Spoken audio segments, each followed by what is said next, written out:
1793 সালে উদ্যানের সুপারিনটেন্ডেন্ট হন উইলিয়াম রক্সবার্গ, যাকে বলা হয় ফাদার অফ ইন্ডিয়ান বোটানি। রক্সবার্গ উদ্যানের দৃষ্টিভঙ্গি বদলে দেন।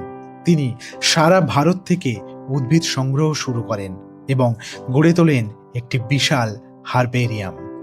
এই সংগ্রহই আজকের সেন্ট্রাল ন্যাশনাল হারবেরিয়াম, যেখানে সংরক্ষিত রয়েছে প্রায় 25 লক্ষ উদ্ভিদের নমুনা। এই সময়ে উদ্যান হয়ে ওঠে এক আন্তর্জাতিক বৈজ্ঞানিক নেটওয়ার্কের অংশ।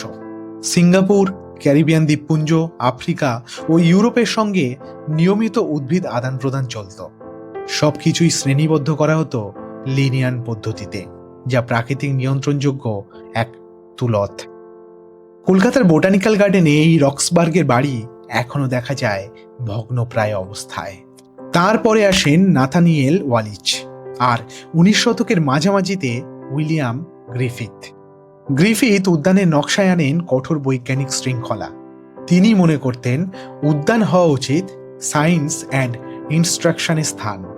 1816 ও 1845 সালের মানচিত্র তুলনা করলে দেখা যায় প্রাকৃতিক ভূদৃশ্যের বদল, বড় বড় বিভাগ, লেবেল, প্ল্যান্টেশন, স্থানীয় বসতি সরিয়ে গড়ে ওঠে সেগুন বন।